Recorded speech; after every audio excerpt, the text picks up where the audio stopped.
So guys, welcome to another live session. Welcome to another live session. So guys, a lot has been happening. A lot has been happening in this country. Like things unspeakable has been happening in this country. You can imagine these guys again are still having their way in this country. They are still having their way in this country. Now, if you have been following my channel, you have been watching my other live sessions, you hear of when I told you guys about a story that these bad guys came and ransacked a man's house because they were looking for the man's they were looking for the man who happens to be the village head of that community. Yes, happens to be the village head of that community. They came into the man's house, they ransacked his own house, they even went into the ceiling looking for a man, looking for this man. They even went, they broke the walls trying to look for this man, but unfortunately they were unable to find him.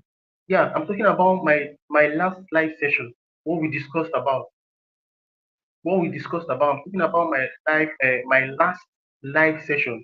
So guys, these guys came, looking for this man, and they ransacked his house, and they found out that the man wasn't there, and went ahead and took his wife, that is his second wife, and his two children.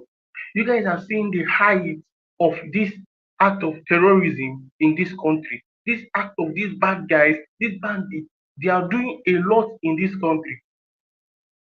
They are doing too much. This is something I cannot speak of. Yes, because it disturbs my ear. These guys are, they feel they have right to do whatever they want to do. They feel they have right to do whatever they want to do. And the government are not doing anything. They are not saying anything. They are not saying anything. We need to act. Now let's look at this act. Let's look at this article now. It says here that police arrested man for kidnapping 6-year-old in Kastina. Can you imagine, guys? A 6-year-old. A 6-year-old. That means the guy should be in primary four, primary five, primary six, or even less. You guys are seeing what is going on. So someone who will wake up in the morning, someone will wake up in the morning, and all he could think of is to go and kidnap a child, a 6-year-old. Is to go and kidnap a child, a 6-year-old. This is getting out of hand. The government need to act. They need to do something. These people are having their way. They're having their way in this country, and it's not helping matters. It's not helping matters. Those people in my last video, my last live session, I was telling you guys of how the people in the north, yeah, if I remember correctly, in Kaduna State, yes, these people were begging, were pleading to the government that they should come and help them. These terrorists, these bad guys are they are doing too much. They are disturbing those people. They are finishing people. They are unaliving people. They are kidnapping people. They are abducting people. The government need to come and do something about this. Please, these guys are crying, are begging, because even their neighboring, yes, if I remember correctly, their neighboring villages around where it was happening had to run away. They had to leave this. Even as they left, it was not still safe for them. It was not still safe for them. Sorry, it was not still safe for them. So guys, you can see what is going on in this country. The government need to help us. Now this is another story. This is another case. A policeman arrested and kidnapped a 6-year-old a child in Kastina. Let's read further. Let's see what this has to say. He said the Kastina State Police Command have arrested one Hailu Yusuf, that is 21, for allegedly kidnapping a 6-year-old boy. Yes, allegedly kidnapping a 6-year-old boy. The police spokesman, that is ASP Abubakar Aliyu, disclosed this while briefing newsmen on Wednesday in Kastina. While briefing newsmen on Wednesday in Kastina, let's read on. He says here that he said, listen, he said that on August 17, about 2 p.m., based on credible intelligence, the commander succeeded in arresting Ali Yusuf, 21. Yeah, it should be 21 years. Ali Yusuf, 21, for Giziwa, that is via Shakifa village, in connection with a suspected case and kidnapping kidnapping a 6-year-old. You guys are seeing, so these people they actually planned it. It was a plan all along. So he's saying here that these guys they came on 17th on 17th of August, 2 p.m. Yes, 2 p.m. He said that these guys they are connected with a suspected case of kidnapping a 6-year-old. Kidnapping a 6-year-old. He said that the suspect lured and kidnapped the victim, who happens to be the son of his mentor from Kofa Sakri waters, and demanding a ransom of 2 million naira from the father. A ransom of 2 million naira. This is how they operate. They will wake up one morning and say they want to commit crime, they want to do one evil, they want to do something bad, and they will end up catching someone, adopting someone. And in this case now, they adopted a 6-year-old. You guys are seeing what is going on. They adopted a 6-year-old. Where is this country heading to? Where are we heading to? If all this continues like this, do you know where we'll find ourselves in the next 10 years, in the next 20 years? Do you know what will become of us in 2050? The act of terrorism is too much in this country. In fact, it's too much, because these guys they feel they have right to do whatever they want to do. They feel they have their way. Let's move on. Let's see. He said that the suspect slept with the boy in the room, and after which he took him to another place to save for another place for safekeeping. He took him to another place for safekeeping, not knowing that the police operatives were trailing on him. This place is self-explanatory. He says here that this guy now, the guy that took the boy, said that he slept with the boy in a room, and after which he took the boy to another place. Yes, he took the boy to another place for another safekeeping, like to keep the boy intact. Not knowing, unknowingly to the guy, that is the bad guy now, unknowingly to him, that the police operatives were trailing on him. They were at his tail. They were monitoring him. They were monitoring his movement. They knew that this guy was up to something and he had done something bad. Although he was a suspect, but they they they were monitoring him and made sure that he doesn't leave. The police that the suspect made an anonymous call and informed the father of his son.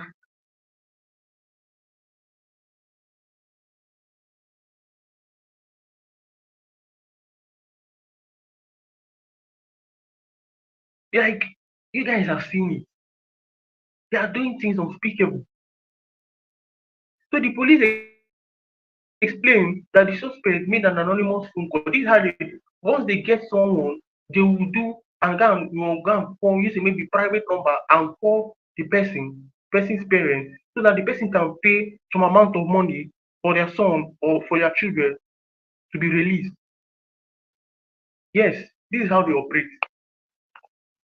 This is how they operate. So, so now this guy say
So guys, you guys are seeing what is going on. Look at it. Look at it. Let's look at another case. Let's look at another article. It says here that Boko Haram deputy commander, 9 others surrendered to multinational joint task force, meaning that these guys are already tired. They are tired of causing havoc. They are tired of disturbing. They are tired of terrorizing this country. Let's read on. He said the ranking Boko Haram deputy commander in the name of Awara Ajayi Meli Kerimi has surrendered due to has surrendered to the multinational joint task force MNJTF, the regional military unit made up of troops made up of troops from Benin, Cameroon, Chad, Niger and Nigeria. He say the formed to address the security threat in Lake Chad basin. Karimi, who was the right-hand man of a notorious Boko Haram leader, admitted to being involved in numerous terrorist activities.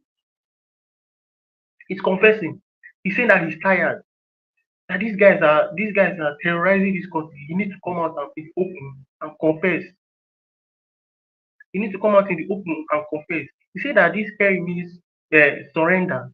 He surrendered to the MNJTF troops.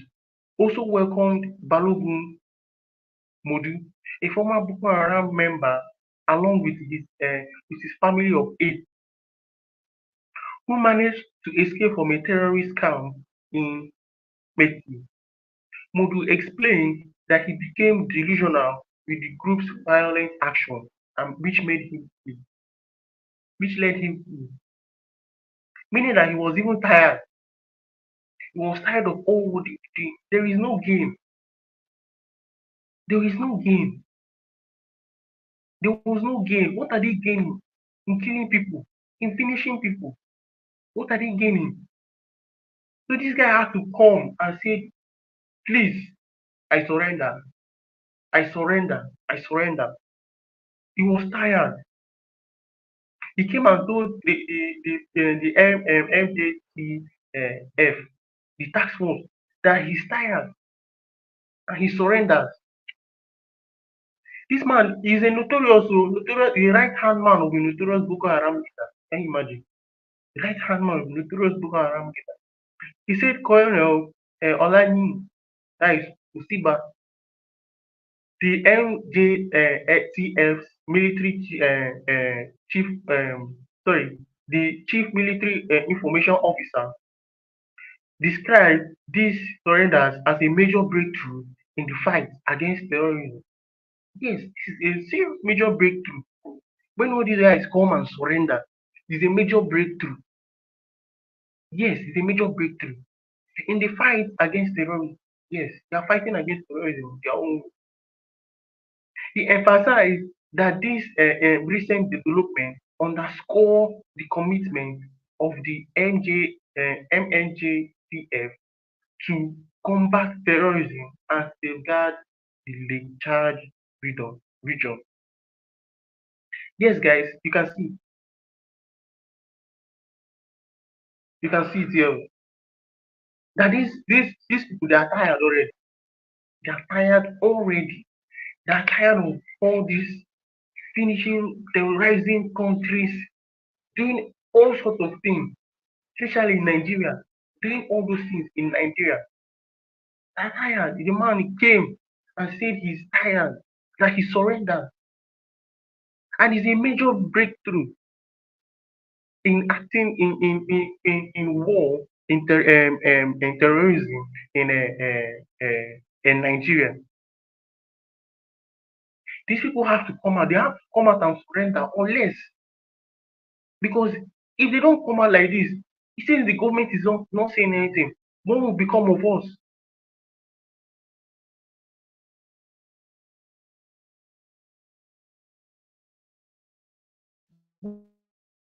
Who is going to happen to us?